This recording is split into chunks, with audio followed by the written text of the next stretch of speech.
Hello, and welcome to the Common Geeking Program. We are a book club style podcast where each episode we discuss a different topic from our own geeky and nerdy perspectives. I am your host, Jeff Leavitt, and this week we're going to be taking a look at the series Undone, which is on Amazon Prime. I am uncertain if this is based on anything, so you're going to have to fill me in there. Sure. But this time around, I'm joined by two fellow nerds who can introduce themselves. Who are you? Hi, my name is Colin. I'm a fellow nerd. So you nailed the description. Beyond that, you'll have to find out for yourself.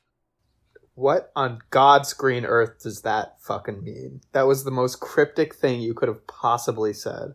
I'm not here to make sense. I'm here to make podcasts. Fair enough. Hi, I'm Tamil, or Chatter, whichever you prefer. Because of springtime allergies, my nose is just gross and snotty, and I hate it. Love that. So do we. So as much of that as we edit out of this episode, you can just know in your heart of hearts that it is happening. Yeah. Lots of sniffles from Chatter. If at the 34-minute mark you think there's been nary a sniffle in this episode, you should give the editor a clap on the back and Chowder, if he is not the editor, an allergy pill. Like if there's no sniffles, you could just know that they're there, waiting, watching. The agency of sniffles. And you'll have no idea how many of them there actually are. But all right, guys, we are going to start off by summarizing and discussing our little topic, and then end off with a rating section where we decide whether or not we found it enjoyable. So yeah, you guys want to just pop on into the summary? I'm not feeling particularly hilarious or clever today, so I have nothing to do until that point. Okay. You just delivered me that, and there's just so many fucking backhanded comebacks I could make to that I just brain blanked. You could, and any of them would have made you more clever or hilarious than I am being at the moment. Yeah. Just F's in the chat all around. F's in the chat all around.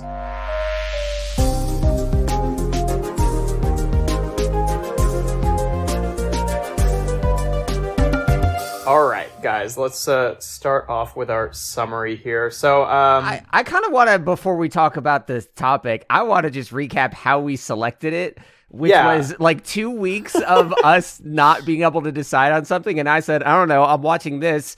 And Jeff was like, I watched the trailer, and like later that day had finished the whole show. That was like yesterday. And today we're like, Chatter, what are you doing? He's like, I'm binging it all right now. It's very bingeable. It's in my extremely defense. bingeable. Yeah. Yeah. Chatter, did you happen to finish the show in the roughly 10 minutes we had between planning and execution? I was able to finish the first season.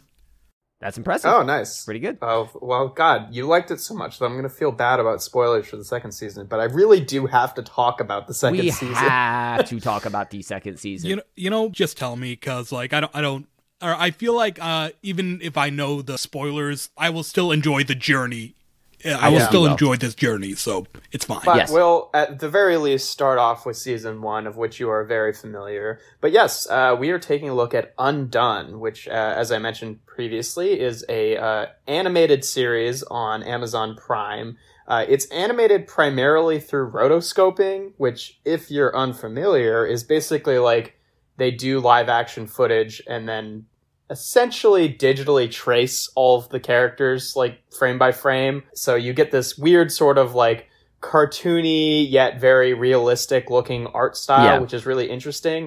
They only do that with the actual people themselves. All of the backgrounds are painted. Yeah. Which is, it's worth mentioning because the show itself is, like, it's this weird sort of, like, time travel-y, surreal story, which is, like, I mean, we'll get into it when we go over the plot a little bit, but the art style, I will say, suits it very well because it creates, the rotoscoping specifically creates this sort of like weird uneasiness where it is just hitting a little bit too close to home for it to really feel like a, animation, but is clearly different than looking at live action. It plays with your perceptions because, I think it's good that we're talking about the art style first, because I remember when the show first came out a couple of years ago, it was something I saw a trailer for. 2019 specifically. Yeah, I watched season 1 when it came out. So I'm glad you guys are going to summarize season 1 because I don't remember all the details. But I remember watching it and being like, I saw the trailer and just thought, this visually looks crazy, because I think the word I'd use to describe the whole thing is painterly. The show is like a moving painting. And there was actually a Vincent van Gogh movie that they did this with, where they actually hired real painters to rotoscope.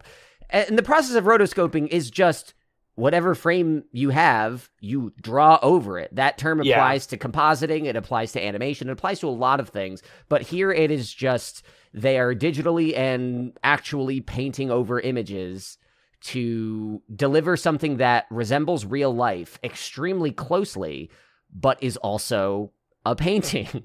And it's so beautiful. And it does that weird thing too that like you see in a lot of like old cartoons too, where like when they're drawing each frame, and some cartoons kind of purposely steer into this and kind of accentuate this aspect, but like when you're drawing each frame, they're not each going to be like exactly the same as the last, rather than like when you're doing it with like 3D models or whatever, and you're actually like rigging up the characters and moving them. When you're drawing it and each frame is not exactly the same as the last, there's weird little inconsistencies that gives everything like a little bit of like jitteriness. Like the cartoon that reminds me of that the most is like Ed and Eddie, where like they had really like inconsistent outlines around the characters. It was kind of like jerking around. This I will say though feels less like, it doesn't feel as though like it's a problem. It adds to the sort of trippy nature of it. No, for sure. I mean, I don't think it's a problem in other stuff. In like Ed and Eddie either. It just like it's a method of giving it energy when things aren't physically moving. Because like if you look at this in particular with the rotoscoping, it's interesting from like frame to frame. They might kind of interpret where they're going to be putting lines on, to like create form on the characters, like. So the line of what starts their chin might be a little bit different frame to frame when they're like moving around. So stuff kind of like pops around a little bit. A fun comparison for folks that don't totally grasp what we're talking about. Like, obviously, just watch a trailer for Undone. Just Google Undone trailer, and you will immediately be stricken, whether you like it or not. You'll be stricken by the aesthetic. But something that has developed in between seasons 1 and 2 is the popularity of the YouTube channel by Joel Haver. I don't know which it is. I know what you're talking about, yeah. So this is an example of somebody who does animation, and I've used this software too, just to mess around with it. It's called Absinthe, which uses AI to, like, you rotoscope one frame and then it extrapolates from there.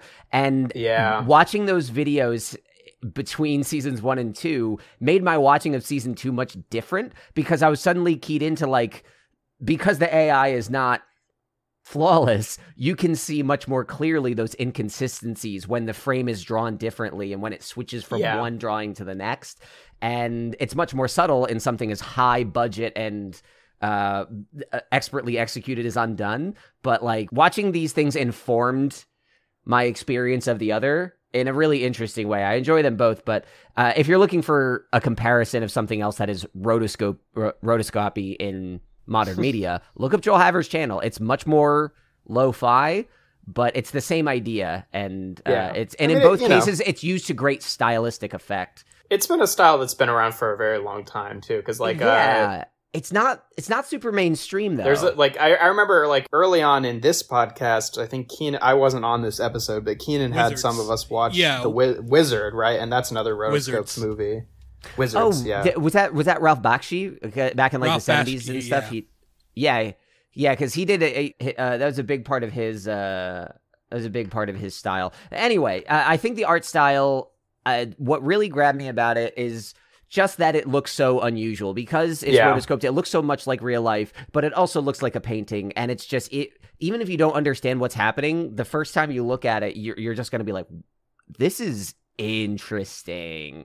Yeah. And because of that alone, just the aesthetic, I turned on the show and was blown away by how good it was. What struck me at first, though, was that, part of the reason you do something like animation as your decided medium is you want to leverage the freedom that the art style offers. You can do things in animation you can't do in live action and in other places. So, and the show starts off like so mundane. Yeah. It's just people driving and walking and sitting.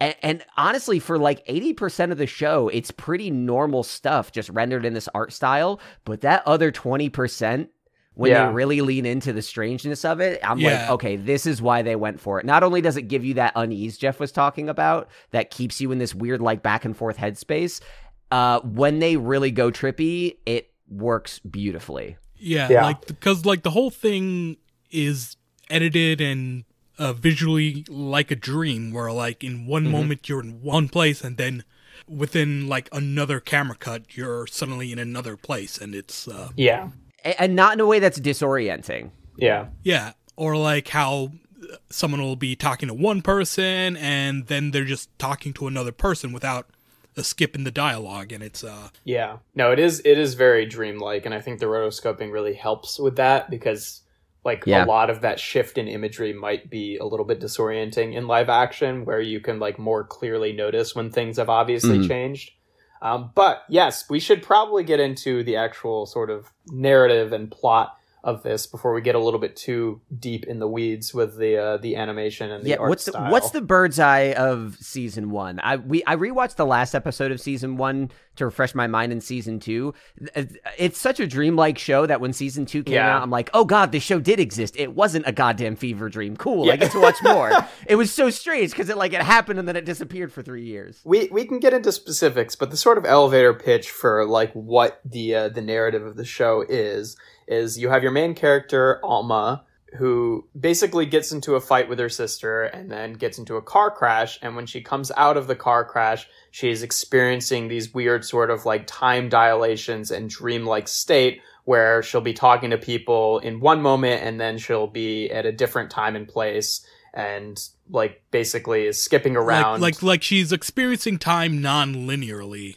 Yeah, exactly. So, like, some stuff is happening before it actually happens, and then, you know, there's lots of stuff informed from that. And there's plenty of times where she's just living the same moment on a time loop, Groundhog Day style, so yeah. And then pretty early into the show, and what contributes to her car crash in the first place, is she starts seeing her dead father, who died in a car crash as well, when her and her sister were little kids. And basically her father is privy to how all this stuff works and is trying to like help her figure out how all this stuff works so that the two of them can figure out who killed him. And basically with, you know, because they're experiencing time linearly, basically go back in time and stop it from happening so they can change the timeline and have him be present in their lives and not have been killed. And that's pretty much the whole plot, like the main, synopsis of season 1. Yeah. And I think the one thing that I do remember that is really codified in the final episode of the first season is as Alma is trying to explore these abilities, her ability to perceive time that way, to experience time and affect time non-linearly. She is presenting as very unstable to every other human that observes her, to the point where the show is explicitly sowing doubt in you, the viewer, about whether or not is she experiencing these powers, or is this a form of schizophrenia or dementia or other mental ailment? Schizophrenia gets called out explicitly. Well, especially because in the narrative of the show as well, the father's mother was in like a mental institution for her entire adult life because she had, you know, potentially this same kind of thing where it, you know, may have been schizophrenia or may have been this like otherworldly time power that the people in their family possess. Because that's how he presents it. As this is something that he was actually researching, and the reason that he was researching it was because of this experience with his mother, where he always got the sense that like she was actually on to something that the rest of the world wasn't really privy to. It wasn't that she was actually schizophrenic, you know, or they leave it a little bit vague, which I think is good, but he also kind of like implies that like anyone who you consider schizophrenic might just have this power, and that in like other cultures, this doesn't really happen as much because those people are taken more seriously and they become like spiritual leaders and like shamans and stuff like that. The show is also, it's set in, I believe, is it New Mexico? I don't really, it's like San Antonio, Texas. San Antonio, Texas. The character of Alma, her mother is from Mexico and her father is of Jewish descent, I think. Yeah. Allegedly, like, emigrated from Poland or something like that. That is straight up confirmed in the second season. Asterisk. Yeah. To explain the abilities that she has, her father, played by Bob Odenkirk of Better Call Saul and Breaking Bad fame, is, you know, at first when I was like watching this, I was like, for a good 2 episodes, I was like, is that Kevin Spacey? Why would they hire Kevin Spacey? I look it up. I look it up. He has a much taller head than Kevin Spacey. Yeah, he's a long boy. Look, the art style was kind of obscuring it a little. I had to look it does up. Mess with okay. you. Yeah. So, but I had to look it up. But like once I saw Bob Odenkirk, okay, he's in Better Call Saul. I like that guy. He's good. I will say they drew his hair a little thicker than it is in real life, so I can see how that might throw you off. I was really thrown by the main character Alma, who I was trying to place the entire time before I realized that the other thing that I'd seen her in and why I was finding it so hard to recognize her was another thing that was like sort of live action, but you weren't really getting to recognize her because she is the actress who plays Alita Battle Angel. And I was like, oh, that makes a lot of sense. Rosa Salazar. This actress, the 3 main things I've seen her in are Alita Battle Angel, in which she is phenomenal. Yeah. This show, in which she is phenomenal. Yep. And a 15-minute Star Trek short where she argues with H. John Benjamin the whole time, in which she is phenomenal. I love this actress, and I want to see her in more. And going back to the art style, rotoscopy, I mean, it is very much trying to mimic the footage that it is, you know, representing. They shot all these scenes with cameras and then drew over them. But this approach, and I would love to see some more behind the scenes on what their exact pipeline is, but even without getting too detailed and displaying the faces, they capture so much emotion and expression and subtlety in these characters' performances, and it is worth shouting out like everyone, but specifically the 2 leads, Rosa Salazar and Bob Odenkirk. There's a lot of nuance to their faces and their hands. I noticed it a lot in the sister too. Yeah, which is an impressive thing because like one of the problems with rotoscoping is that like a lot of like the details in facial acting get lost or obliterated, but like they somehow managed to keep that in. That's impressive. Yeah, definitely. Yeah, I think Jeff was referencing like the lines that they used to outline, you know, less sharp parts of the face, like the rounding off of the nose and the cheek to clearly define where it ends, or like the fat lines on the chin and the neck and stuff like that. Yeah, but most of the facial detail is done with shading, and the lighting is so accurate to the scenes that are painted behind them, and I don't know how much of the lighting is composited in after the fact, like added on as a layer, or how much of it is like, quote, painted in to their rotoscopy pipeline, but the lighting on the face does so much heavy lifting to show those subtle movements without giving you like lines and wrinkles. Yeah. And it adds to that dreamlike state because you're seeing the emotions that you recognize in a person, but not represented by like the same visual data. It's subtle and it works. I think a lot of it is communicated with the movement too. Like if you look at any individual frame, I feel like it does kind of fall into the same sort of like problems with rotoscoping in general. Whereas if you look at, you know, all of the frames together and how they move, that it really contributes to like getting a lot of those more subtle facial features, like how things change from frame to frame. But like Colin said, basically, I mean, this isn't as much of an element until like very late into the first season, at least the way that I remembered it, or at least what I was thinking. But definitely near the end, we're definitely meant to be calling into question whether or not Alma is actually experiencing this or not. It's less explicit earlier in the season, but like her boss at the school, like David Diggs, the whole time is like trying to be understanding, but she keeps freaking out around kids, and he's like, hey, you're doing a bad job. Like, even if the show isn't telling you doubt her, the other characters are. For sure, but I felt like early on in the show, it felt more like, oh, she's acting this way because of this weird thing that she's experiencing, and everyone else thinks she's crazy because they can't see it, and that makes a total sense. But when I'm like watching the show, I'm not thinking that way. But then at the end, like especially in the last episode, it really turns it around where you're like, oh, maybe she is wrong. If we want to dive into wrapping up the season 1, and nothing we've said so far is really much of a spoiler. It's kind of a lot of stuff you can get from the trailer. But if we want to dive right into the end of season 1, definitely. I mean, basically what happens is they, big spoilers from here on out. They determine that her father, Jacob / Bob Odenkirk, actually killed himself and his assistant because he was doing some stuff like experimenting on Alma to try to figure out the powers. His wife thought he was cheating. Like, everything fell apart, so he killed himself. And he's like, I want to go back and change that. Yeah. And it's also presents it like he couldn't remember what actually happened until it was like a trauma he couldn't access without Alma's help and Alma's powers. Yeah. So they go back and they alter the timeline, or attempt to, but they won't know for sure if it worked until she drives to... and I lost my thread on this earlier. The reason I wanted to call into conversation or heritage is Bob Odenkirk's character, the dad, is always saying like, your ancestors, our ancestors experiences. That's sort of like the vague description of where the powers come from. Yeah. So she drives down to a cave in Mexico where she's told this is where the effect will take place. The season ends with her looking into the cave. If her dad walks out, then she changed the timeline. And if her dad does not walk out, she will believe this is all in her head. And that's like the season 1 cliffhanger. And it does a really good job of leaving that ambiguous too, I feel.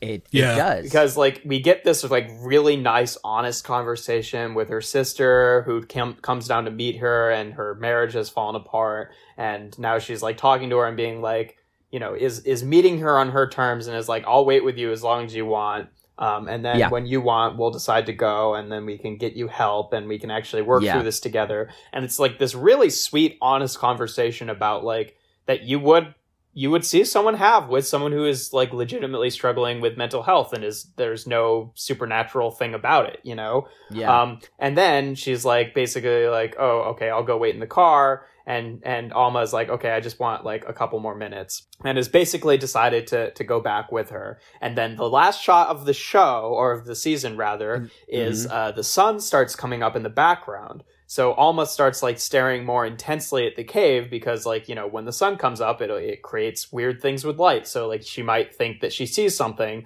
and the music gets more intense as if you think, oh, maybe this will happen. And then the show ends with her just like kind of staring a little bit more intensely into the cave. She doesn't get a bit of a smile. There's no like sound of a footstep. There's really, in my opinion, at least the way I interpret it, there's really no indication whether or not this actually happened. One way or the other. Like, it brings up the music, so you're like, ooh, is it about to happen? But it still leaves you hanging at the end. It leaves you hanging, and usually I'm not a fan of like ambiguous endings, but that hit really, really well for me. Yeah. And like Chatter, how do you just watch this? How does this hit you? Again, same as Jeff. It's just like you're like at the edge of your seat, and it's like, dang, we're not getting the answer yet. But and like I think it's smart how like even throughout the story they make sure to put it in question. Like there's this one part where she's like talking to the security guard, and like she's able to bring up all these details of her past, and it's like, whoa, it seems legit. And then her boyfriend Sam like goes, you got all that from her screensaver, and it shows her screensaver, and like the screensaver has a picture of her family and stuff, and it's like, that's also plausible. Yeah, like Alma seems surprised by that because she thought she was using this power to like feel this woman's emotions or whatever. But then you're sort of questioning it. And on that note, I want to sort of talk about how the ending hit me, because I watched it so long ago. Yeah. Because like I said, this show sort of felt like a fever dream to me. I couldn't remember its name. I couldn't remember when it came out. It would pop in my head every once in a while, like, what happened to that show? That was pretty cool. And when I finally saw the ads for season 2, I was like, oh my God, it's real. But like when I finally came back into it, like I started season 2, and during the recap, I was like, oh, fuck, I have no idea what happened. So I went back, I rewatched the last episode of season 1. And I will say, I don't know what my experience was 2.5 years ago when I first watched it, because it sort of faded from my memory. But the impression that stuck with me was that this was a story about her discovering her powers, and I totally forgot about the doubt that they sowed, and about the nature of potentially mental illness in this story. So coming back to it, it felt very meta to me that the show was calling this into question, and then me, the viewer, I watched the last episode again. I'm like, no, this was all so cool. You can't tell me this isn't actually happening. No, fuck off. Like, I got really surprised because I totally did not remember that aspect of the show. Yeah. And rewatching the last episode of season 1, it felt very salient to me. Like, oh, this is the point the show is making, and I am also getting upset about it. Yeah, I will say, the answer to this ambiguity is 1000% addressed once you watch season 2, but the way season 1 ends, it does not feel.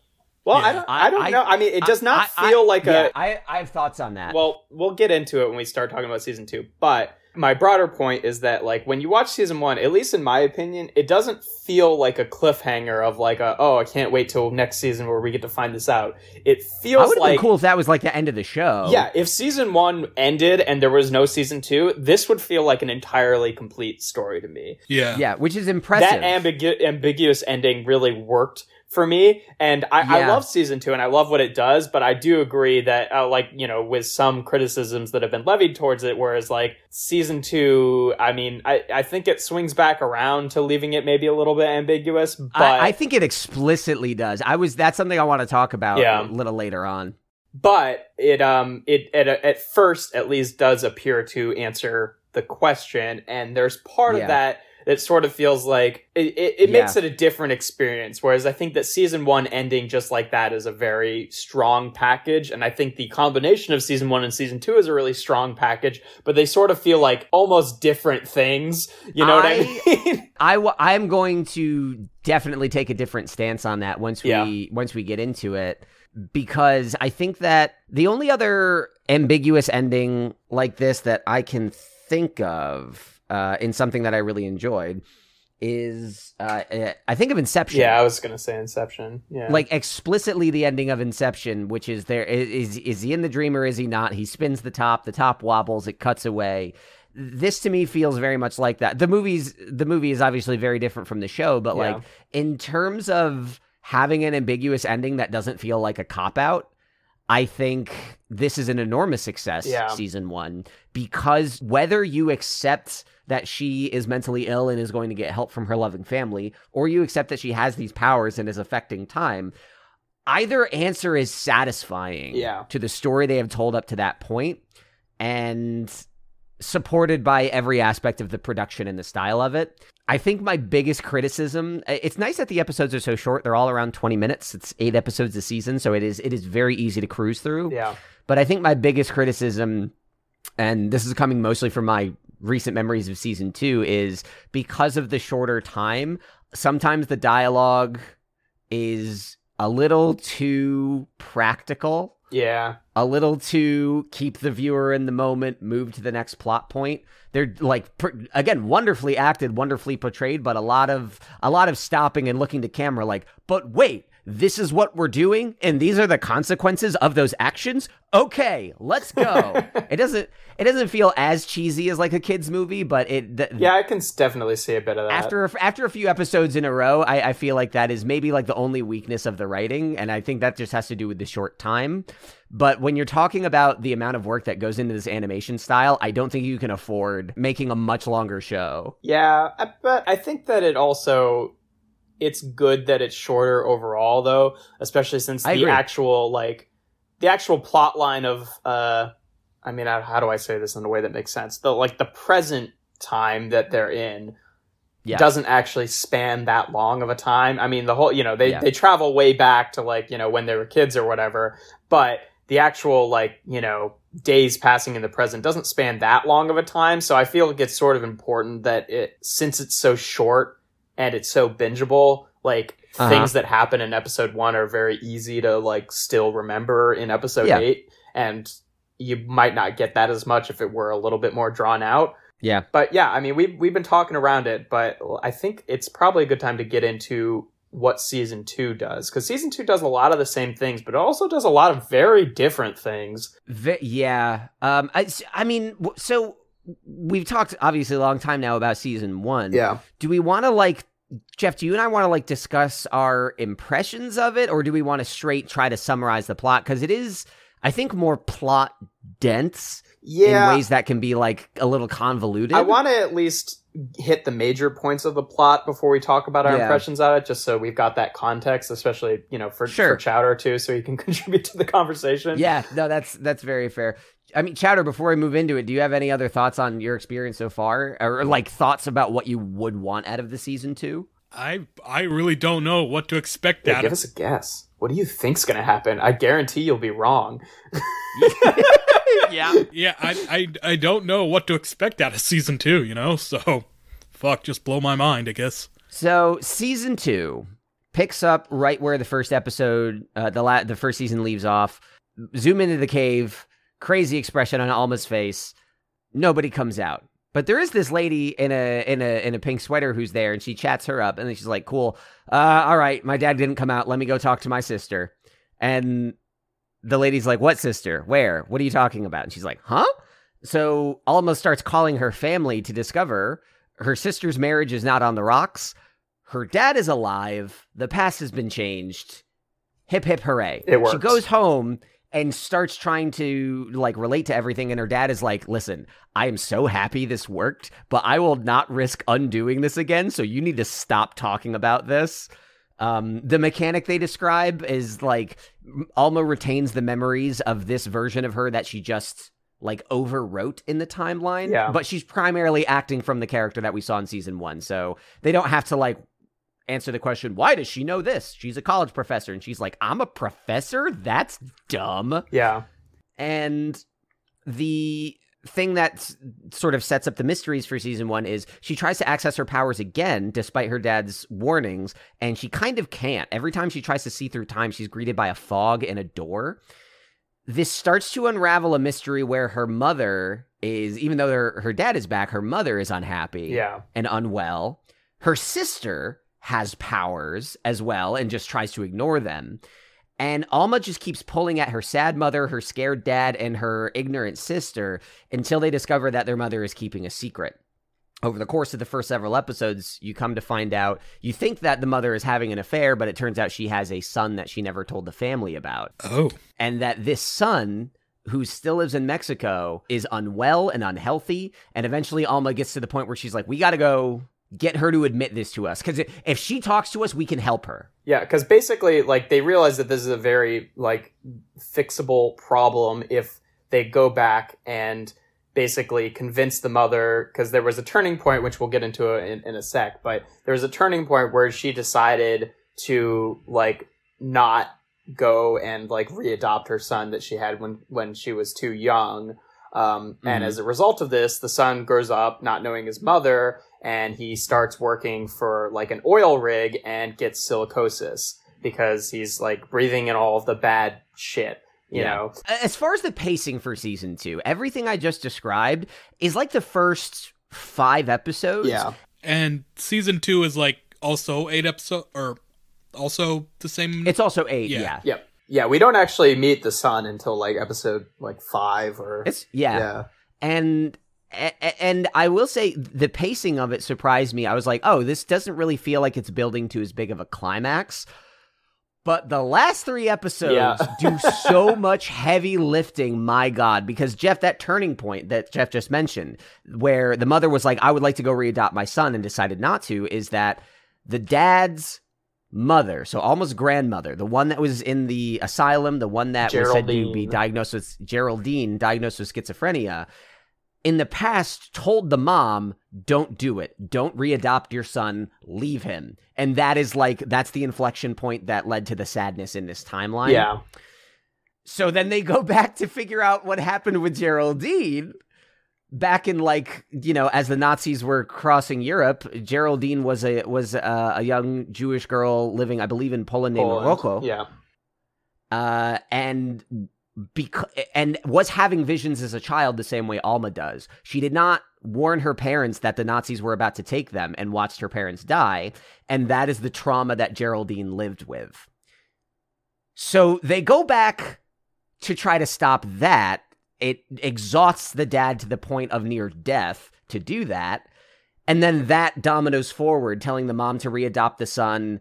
The whole line of causality ripples forward, and we end the season in a present where we get like a third timeline, basically. Yeah, we end it in a timeline where the son was always there with the family. Alejandro is the son, Becca is the sister, Alma's the lead character. They lived happily with their mother and father. The grandmother seemed to not be in an insane asylum. Right. And everything seems like so happy, but Alma's mental fog and the door is still there. She still can't access her powers. The way the season ends is she looks into the original timeline at the end of season 1 and sees Alma sitting at the cave waiting for her dad and says, I have just experienced a life where my father lives.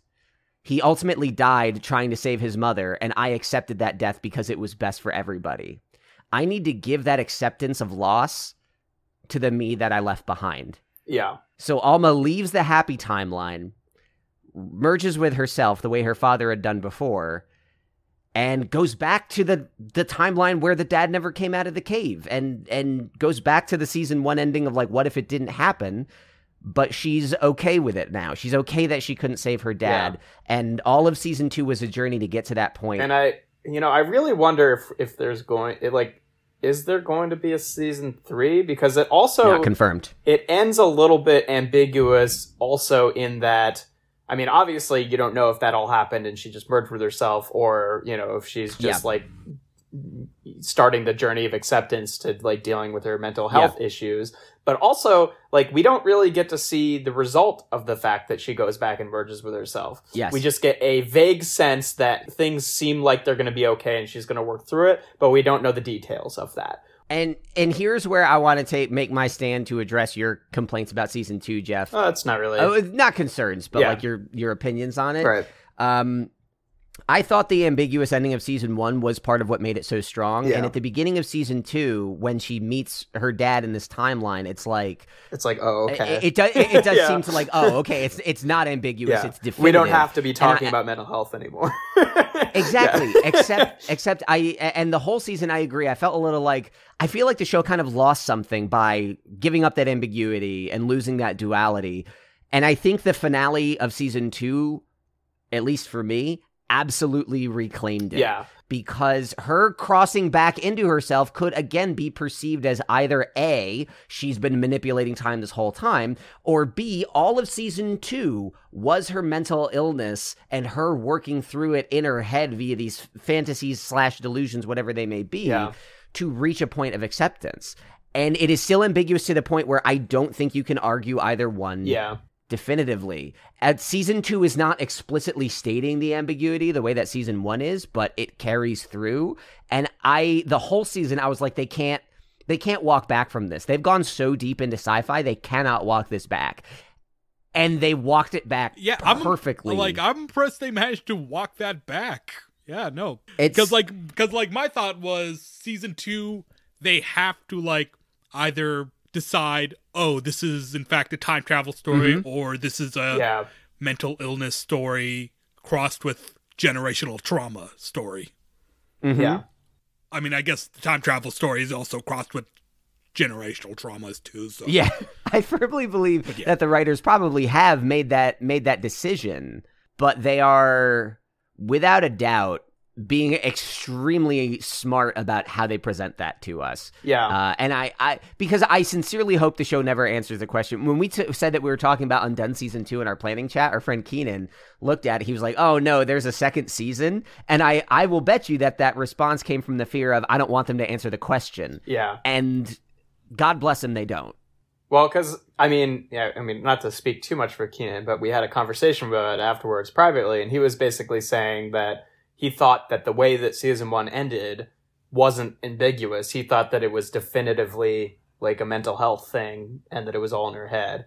which is not the impression okay. that I got, but, we're not going to get too No. much into that because I'm not, then I'd just be presenting Keenan's argument. But No, the impression I got was, ambiguous, but because, I will, jump onto that train and also say it's notable about the fact that they walked it back because season 2 is very different from season 1 in that season 1, there's a lot more of this, trippiness going on where, things are happening really non-linearly. Whereas in season 2, a lot of it is a lot more plot based and something that's never really brought up out loud until it's kind of, brought to a head at the end, but is always sort of this lingering thing that I was picking up on is the fact that all of these characters are treating their lives as if, we just have to go back to this point and fix it. Yes. Whereas, in real life with, or even in this world, most people who don't have this power don't get that choice,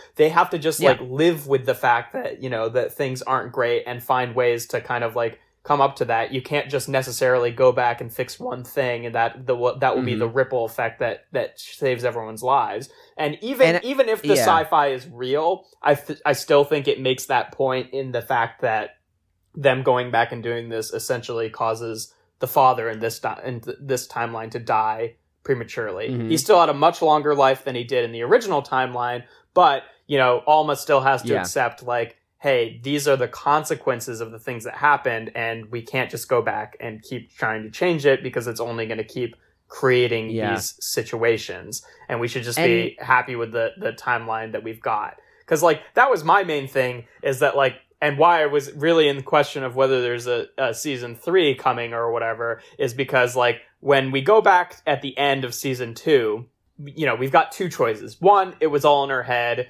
all of the, new context and stuff that was added in season 2 about all these things that happened to Geraldine and all the stuff with Alejandro. That might not even be reality, right?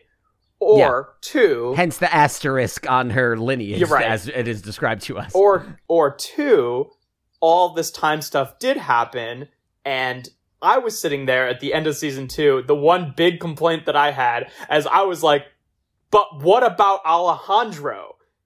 Does Alejandro exist in this timeline? Because the only thing they changed, we saw him. No. The only thing they changed in timeline number 2, though, was going back to the father. His death, right? All of the stuff with Alejandro being born would have happened before that, right? So notionally, if this is a time travel story and it's not just a mental health thing, Alejandro still exists. But you're saying in the prime timeline that we watch in season 1 and end up in, does he still get silicosis and die? Yeah. Here's because the whole mystery of season 2 is that the mother Camila is keeping Alejandro a secret. Yeah. She's she has a lot of trauma around the decision she made around him, and that stuff, assuming what we saw was true, if it was what actually happened with Camila, then Alejandro exists. If it was all a fever dream of Alma, then Alejandro does not exist. But I don't think it breaks anything. I'm curious, but I don't think it breaks anything. Well, that's the one thing that no, I don't think it breaks anything. I just think the one thing that kind of makes me question the time travel as opposed to the mental health thing more than anything is the fact that in the original timeline, and there might even be hints to this that I'd have to go back and I wouldn't have picked up on while watching it the first time, but there isn't this struggle that the mother is having.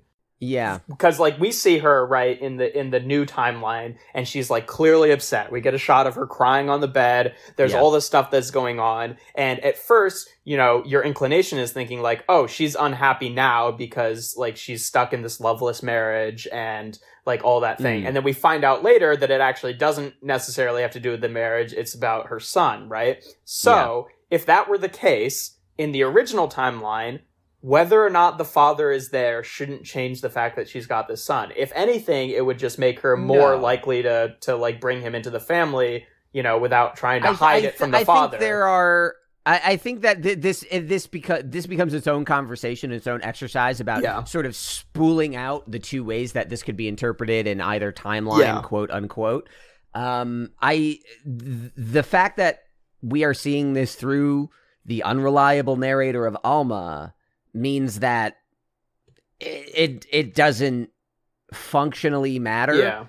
yet, Well, no, unless but we get a I season guess 3. It's one of those questions that the show poses that makes the next season interesting. Yeah. Just like season 1 had all these questions about her wellness, and you're like, how are they going to answer those satisfyingly in season 2? Yeah. And the magic trick of season 2 is that it doesn't. But with so many more questions now, it makes you wonder what a season 3 could even be. Right, because it makes me wonder, like, in the original timeline, like, did the mother have this close relationship with Geraldine? And, like, because we get it, because there's no talk of that either. Yeah, because we get a question in episode 1 of season 1 where, or maybe episode 2, I don't know, but Alma is asking about Geraldine, and the mother is like, oh yeah, she's kind of like short with her, right? So that could either be like, oh yeah, she actually didn't know her very well, or it could be, this is a hint that, yeah, actually she knew her, and she had this bad experience with her, and this is why they stopped talking to each other, and that is still present in this timeline. Because there was like a weirdness to that interaction that was never like brought up again in season 1, I felt. Well, another counterpoint to that is in season 2, in the course of the season, Jacob, the dad, tells Alma, like, oh, your mother and Geraldine were close. And she's like, I never knew that. Yeah. So what we see in season 1 could either contradict season 2 or just be she had a limited perception of it because she is a child. Yeah. And this ties into something else I watched recently that I do not believe you guys have watched. So some mild spoilers for Star Trek Picard season 2. Oh, I haven't seen that. Gotcha. I finished Picard season 2 before I watched Undone season 2. I am astonished that 2 drastically different shows came out with basically the same storyline right next to each other in season 2s of their shows.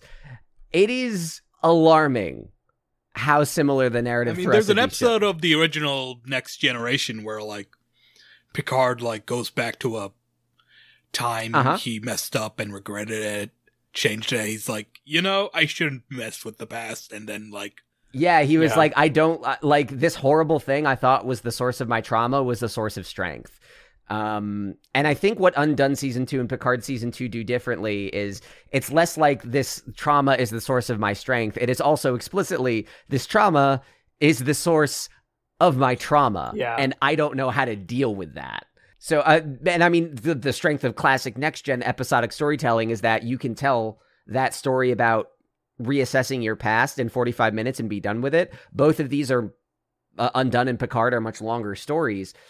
And I mean, I don't want to like just get into Star Trek cast because I do that way too much anyway. But I think comparing the two is interesting for 2 reasons. One, Star Trek Picard is explicitly sci-fi adventure, heavily serialized. Yeah, people would be very angry if it turned out there was some ambiguity to whether or not this all took place in Picard's head. yeah, I think that would have been a bit of a problem. But the supporting stories around this central journey of the main character are so wildly different. Yeah. And Picard season 2 as an entity is a less coherent story, I will say. That sounds like a backhanded compliment, but it is sprawling. And so much, like, if you thought the back end of Undone season 2 does heavy lifting, just wait till the last 2 episodes of this. I don't think it falls apart like the stuff in season 1, but you're watching it. I'm having a great time, and I'm watching it just like, how many things have happened in this episode? This is insane. Yeah. The thing that's, like, coming to my mind is the season finale to season 5 of Rick and Morty. At the end of Rick and Morty, like, evil Morty, like, reveals that, like, the multiverse, like, all the Rick Sanchez's, like, created a wall between, like, all the universes where Rick is the most powerful person in the universe and, like, all the universes where he's not. And, God, that is just a fucking salad of words there. But it sure was. Yeah. Man, how do I explain this in a coherent way? I got that made sense to me, but that's also because I've seen it. I understand. Yeah. I have not seen it, so I'm very curious the point that you're going to make. Yeah. So, it ends with like evil Morty like actually being able to like get through that barrier into a new universe, but what it required him to do was like kill a fuck ton of Rick Sanchez's and Morty's in order to do that. And That's very cool. And I guess, like, I'm bringing this up because, like, regardless of whether in Undone it's all the time travel stuff is real or just in her head, the metaphor it's bringing up is very clear about how, like, your traumas are messy and, like, intersect with, like, your past and your family's past. Yeah. In a way that's hard to untangle, especially if you're so used to seeing things in a linear order. Mm-hmm. And, like, you know, everything in Rick and Morty is very much happening, probably.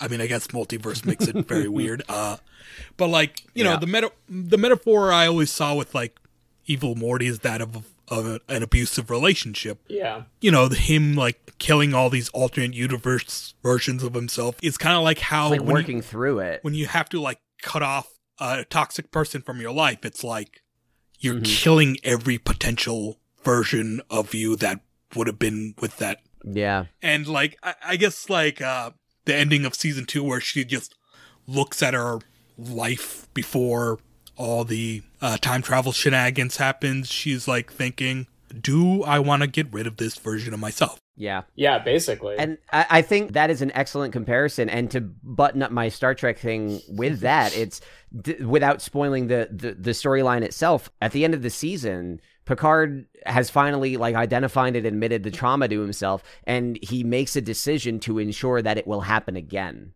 In sort of that same way where it's like all three of these stories are very, very different, but they all thrust this main character through the journey of accepting that a horrible, terrible thing is going to happen to them.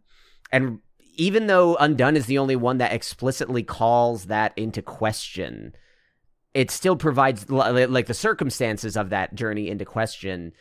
It seems as though they all deliver on that journey. Yeah. They're all doing what sci-fi does, is using sci-fi craziness to, like, make sense of the world. Where traditionally we think of more, like, societal and world development things. In those three, it's more about interpersonal stuff. Yeah. I mean, to your point about, like, classic Star Trek versus modern Star Trek, classic Star Trek is very, here are practical issues, here are professional ways of dealing with things. And modern Star Trek is very much feelings, emotions. And I think that is, I think, our current evolution of sci-fi being, okay, how do we take these constructs that we've built up as a means of commentary and turn them inward? And I like seeing these three different lenses. On one hand, I think and I'd love to hear your opinion once you watch season 2, Chowder. I think where Undone succeeds is it never stops looking inward. Yeah. The entire show is that introspection, whether it's saying it out loud or not, that's what's happening. And even if you feel like it didn't, it reframes itself in that way toward the end, not as a retcon, but just as, like, a perspective adjustment. Yeah. Where I think the weakness comes from, again, some of those dialogue criticisms I had, where I'm in this emotional journey and the plot is being restated to me by three very intelligent adults. And I'm like, yes, I understand this. We can move forward. It's a complex story, so I get it. And you only have 20 minutes. You have, like, roughly 20 pages of script to tell this story. And only so much money to animate these frames that you're shooting. You have to be so economical about it. Yeah. I think that that's the only way it undercuts it. With Undone, my biggest complaint is I want to live in the telling of this story longer. I think Picard, as a speech maker of a character, gives more interesting dialogue and meditation on this, even if the show doesn't support the thesis as strongly. Yeah. And I would love to, I'm almost interested to see an Undone season 3 just to get more time in this world, even if it changes things, even if it disappoints me. I want to explore this more deeply because I think it's set up in such a compelling way. Yeah, I will say that, like, the ending of season 2 compared to the ending of season 1, like, though I already knew there was a season 2 when I watched season 1, I still firmly believe that, like, the ending of season 1 could have been a complete ending. Like, I didn't end with it being like, oh, but I want to know. Whereas I will say that the way that season 2 spun around, when season 2 ended, I was kind of like, no. No, I do need to know the answer to this, or at least, like, even if I don't need even if I don't need to know the answer, I need it. It felt a little bit like ambiguous in the way that like there were still questions I had about things like from one way or the other that felt very relevant to like how I felt about it. Mainly the fact of like, even if this is all just a mental health journey and there was no time dilation, like I need to know whether or not Alejandro exists, and I need to know whether or not he's. Here's the thing, I guess. I think I can see the tension pulling you and I in slightly different directions here. Is my reaction to season 2 was the same as your reaction to season 1 in terms of the ending. Yeah. I saw that ending and I was like, God, there are 2 totally different ways that this could shake out, possibly more. But I feel like an extension of either side of that journey would answer the questions I had in season 2 satisfactorily. Yeah. No, it's not that I can't. It's not like I need to know the answers, and it's not like I don't care about the answers. It's that whichever answer I get, I will be happy. Yeah. And that is a unique balance to strike, and I think, at least for me, both season finales did that. Well, I guess that's just me. The thing with season 1 is that the endings, like the 2 potential endings, felt like they sort of landed on the same kind of note, whereas like either, you know, well, I guess there's even really 3 potential endings. Either like it's all real and it worked, or it's all real and it didn't work, or it's not real, right? Like those are kind of the 3 potential endings. Yeah. Right. Whereas like, you know, leaving it in that ambiguous spot, like the ideas of, oh, it was all real, but it didn't work.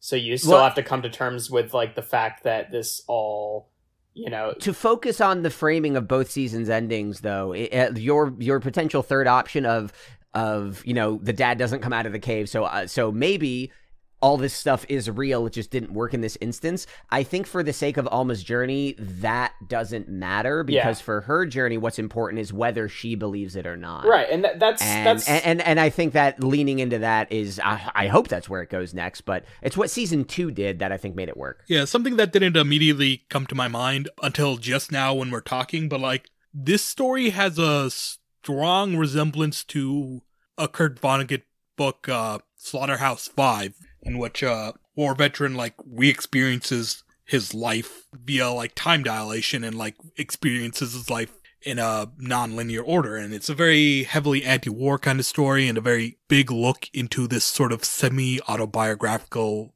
journey of this character who may resemble the author Kurt Vonnegut. And I don't know, it came to me because it's an example of like sci-fi that's like doing this thing, and I wish I knew more about the book. I haven't actually read it, unfortunately, although now I want to. I mean, I don't know. Part of the thing about this series is that like I feel like it walks this interesting line between like escapism, sort of fantasy, like wouldn't it be nice if we could actually figure these things out and these people could actually make meaningful changes in their lives by going back in time. It walks a line between that and like, oh, is this just a mental health struggle that they're having to figure out? And do they need to come to terms with the fact that like, you know, bad things happened in the past and we need to be okay with those things, not just try to go back and change them. And it walks a really weird line between those two things. Whereas like, you know, I was sitting there being like, this sort of feels like it's all going to have to come to a head where someone's going to have to make the decision like, we can't change things. We have to just let things be and take the new perspectives and information that we found from doing this and use that to like, you know, improve our situations in the present, which is how a lot of time travel stories go. But at the same time, I'm watching it and being like, I'm thinking like, well, it's clearly going to have to do that at some point. But I'm also thinking, you know, especially like in, you know, the middle of season 2 when we found out about Alejandro, I'm like, but it would be pretty nice if we could prevent Alejandro from fucking getting silicosis from working a horrible job. Like, I would really like that. That would be which very is, nice. I think, why when we ended season 2 and it was left up in the air of like, oh, did Alejandro even exist? Like, I'm like, okay, even if we decide that this, you know, that we're not changing things, like, if we decide, like, okay, she's going back, like, let's say the time travel is all real, but she still goes back into this new timeline. I was left with the questions of, well, is she going to confront her mother and tell her she knows about Alejandro? And then even if you can't go back in time and stop him from getting this disease, are we still going to bring him into the family and make him feel wanted and maybe give him good medical attention? Like, that's where I was like, when I'm like, I need to know all the answers to these things. Whereas like season 1 left me on a very kind of satisfying note of like, okay, either it worked or it didn't work, and you're going to have to like really come to terms with the fact, because it feels like the show does kind of land in a middle ground there, where it's just like, well, that's the fine line you were saying, right? Like, it doesn't take a hard stance on like, if you had this power, should you go back and change things? You'd sort of expect the story to say, no, you shouldn't. But it doesn't really do that. Yeah, that doesn't seem to be the focus of it. It doesn't, because like when they go into the third ideal timeline, it seems like, aside from the fact that, you know, that the father kind of suffered a stroke because of doing all this mind stuff, it does still seem like that third timeline is the best, right? Like, they went back and they changed things, and it actually worked. And the show is smart about that in leaving it into question as to whether or not that all actually happened, and it's kind of leaving it up to the viewers to decide whether or not that's realistic. But it doesn't go with the story of, like, even if you can, you shouldn't, which I appreciate, just because, like, you know, I think that's a fine message to have, but it is kind of like the message that a lot of time travel stuff has, you know? It is, and this does fully sidestep it. I think my final thoughts before we move into the ratings eventually is to comment on your, I guess, the dissonance of trying to reconcile these two things and watching the line the show walks between these vantage points, I think is reflected perfectly in the art style. Yeah.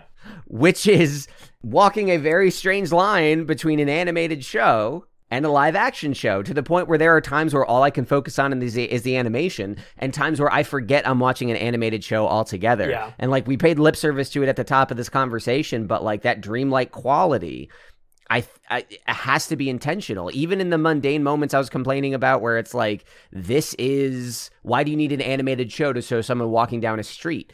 It's because even when you're just watching someone walk down a street through this perspective, it is simultaneously two things.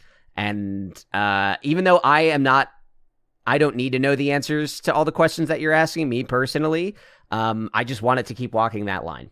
Yeah, no, I think that's a real strength of the show. And I guess, like, I don't know, my main thing, and I don't know, you could call this a criticism, but like, I think that as it is right now, I can't totally parse out the difference, but for me, season 1 felt like a satisfying ending with its ambiguity, whereas season 2 felt like, I don't necessarily need an answer to the questions, but I sort of need a third season that ends with its own ambiguity to make that feel complete. Like, the end of season 2 felt like a less complete ending to me than the end of season 1, and I can't totally parse out the difference there, but I don't know. That's where I'll leave that. Yeah.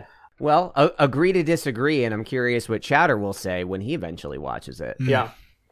But yeah, Chowder, well, really either of you, but Colin, you just kind of gave your last big thing there. Chowder, do you have anything else to add before we move on into the ratings? Not really. I think I said what I wanted to say, made the comparisons I wanted to make. Otherwise, it's just a matter of me watching season 2. Yeah.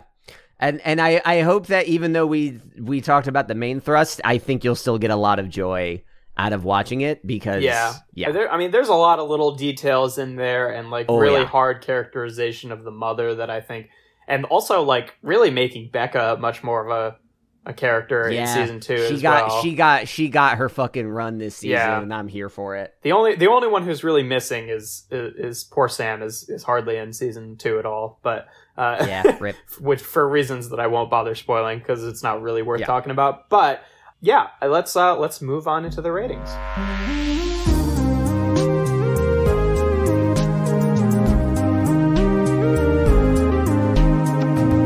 All right, thank you both for a very fun discussion. Now we're going to be moving on to the ratings section, where each of us are going to rate the topic on a scale from 1 to 10.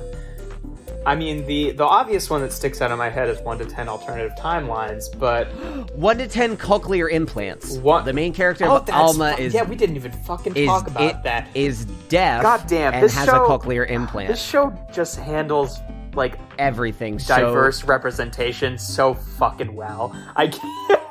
Because it's not even a consideration. Yeah. You can make it through the whole show and be like, oh, crap, I didn't realize that they were, like, drawing on so many different things. Yeah, like, there's the whole thing about fucking, you know, like, in season 1, there's this whole sort of flashback that's going into, like, you know, Sam's whole timeline and his experience, like, immigrating from India, and the fucking, how the mental health stuff relates to the fact that, you know, she had this different experience with growing up deaf, and then deciding whether or not to get this. Oh, there's so much. Anyway, I could go on, and I'll touch back on some of that stuff in my own rating. But for now, scale from 1 to 10. That's an option. 1 to 10 butt humps. That's an option. We've had a very mature and thoughtful conversation today. I am going to vote out of character for myself against butt humps as the measurement. What are you doing? I'm humping your butt. Fuck, it is a very funny show as well. Oh my god! Again, I'll talk. Pick a scale. I want to talk about it. All right. Let's do alternate timelines. 1 to 10 alternate timelines. All right. Colin, you want to start us out?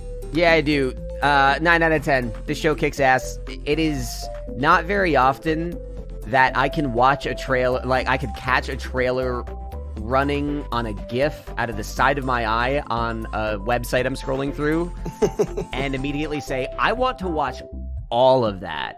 Top to bottom, everything about this show is so well realized, with the exception of some of the minor criticisms I've levied against it, which I think are less flaws and more like the cost of the show that is being made. Yeah. Everything about this show works for me. It's even if you muted it and I couldn't see any and I couldn't hear any of the dialogue, I would love to look at it. If you turned off the TV and I had to listen to it like a podcast, I would be sucked into the story. The fact that you get both is just a delight.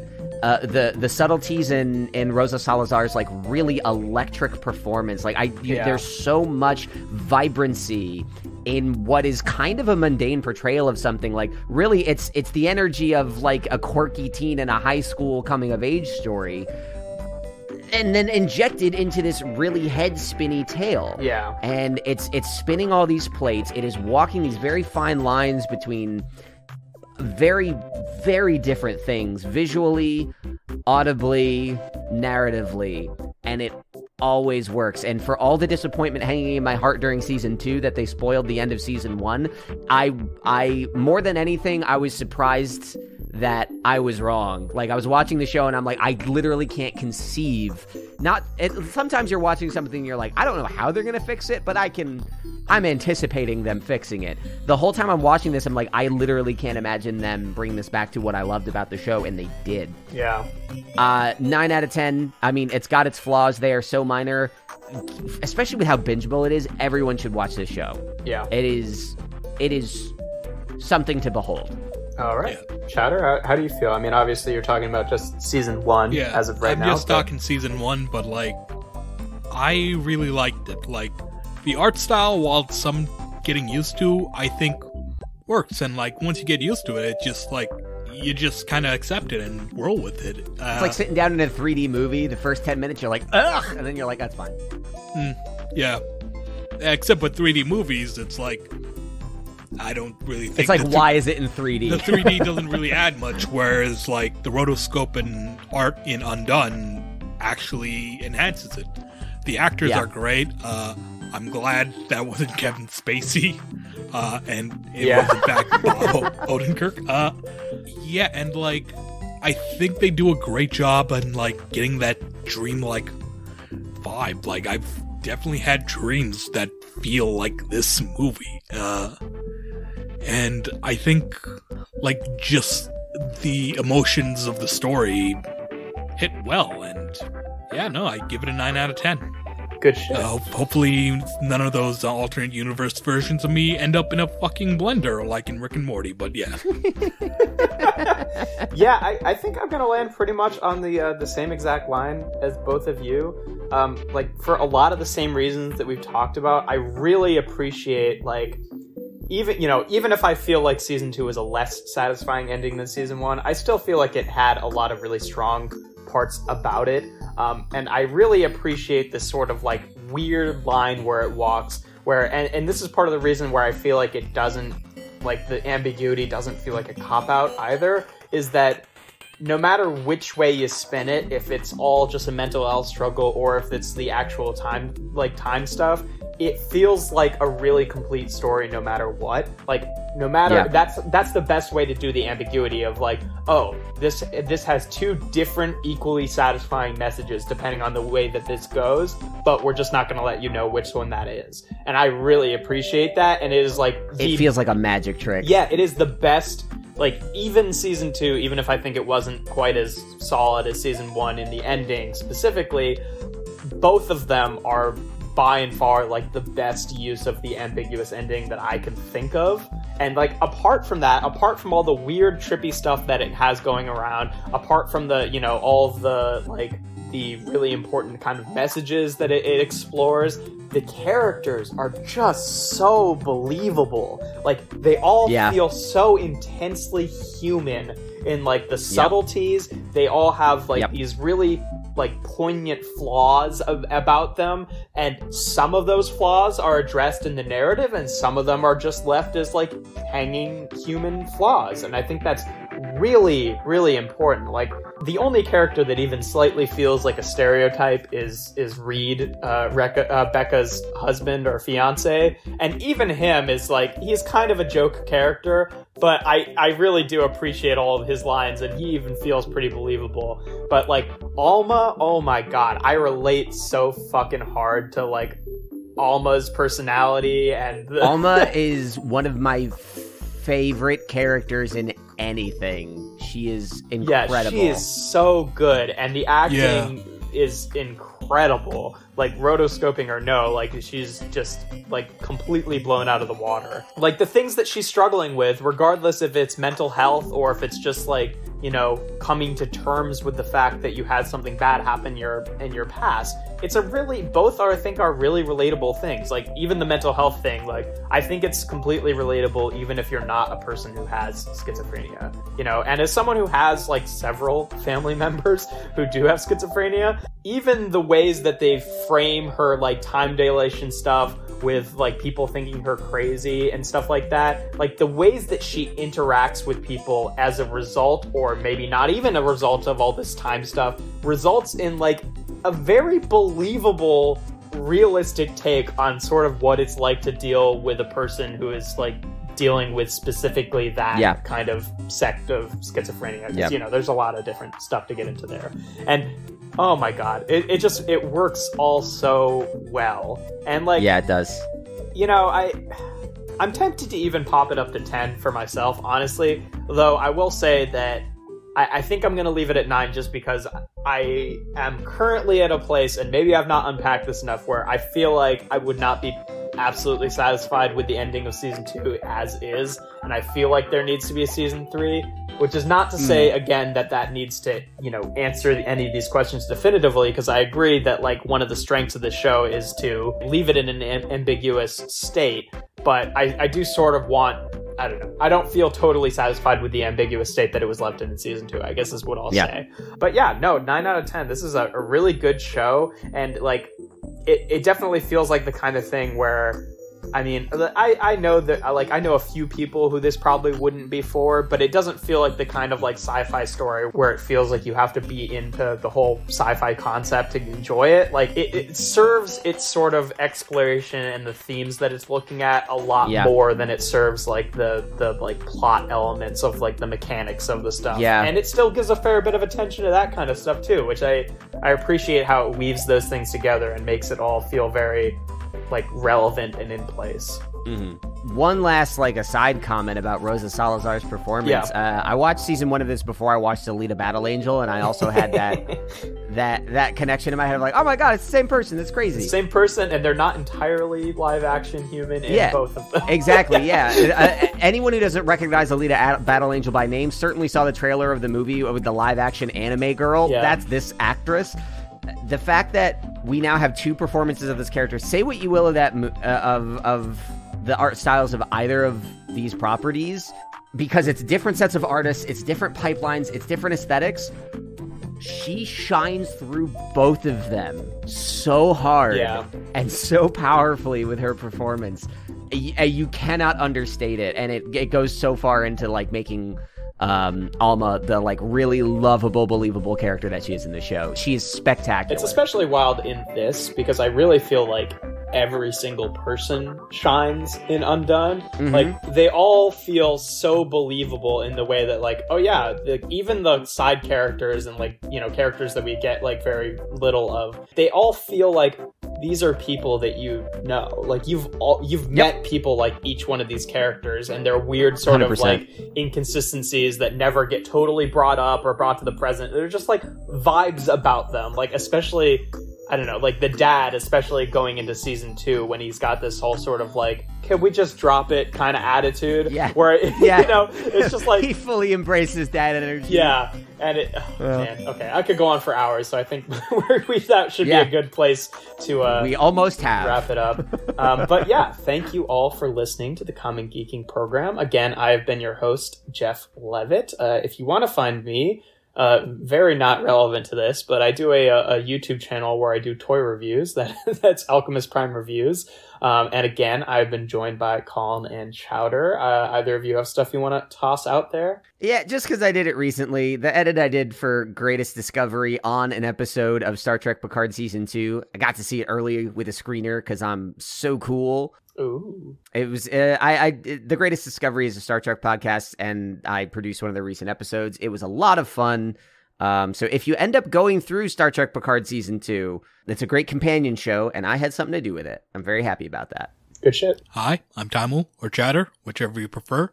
You can find me on our sister podcast, Dice Populi, and my Twitter, at Timel_Chowder. Yeah, that'll be all. Wahoo! Good stuff. So our next episode is going to be another common briefing program where we look at the geek news for the month of May. And that'll be airing on the first Friday in May, which will be... Oh, sorry, the first Friday in June. We're past the first Friday in May. And also, that wouldn't make any sense unless we had time dilation powers. That'll be airing on the first Friday in June, which will be the 3rd of June. And then our next proper Geeking Program episode, where we do another deep dive on something else, will be on or around the 3rd Friday in June, the 17th. But either way, I thank you all for listening, subscribing, sharing, and everything that you do, and we'll talk to you next time. Bye-bye. Ciao and der. Did you say ciao? I said ciao. Oh, you said it at the same time that Colin, so I couldn't hear. I was just waiting in the air. I was like, I need to say der. Where's my ciao so I can say der? It's one of the few things I have left.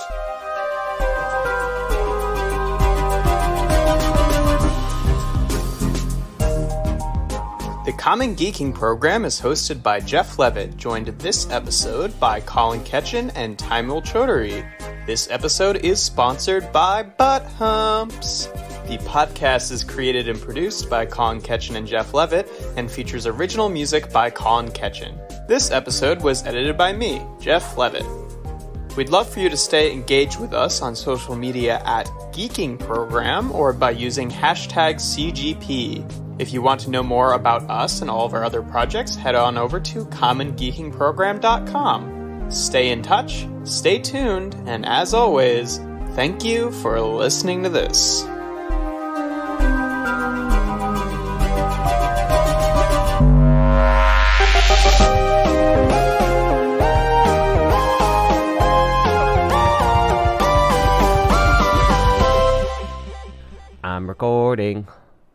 I'm recording.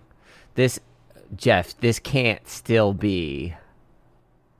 Jeff, no. Jeff.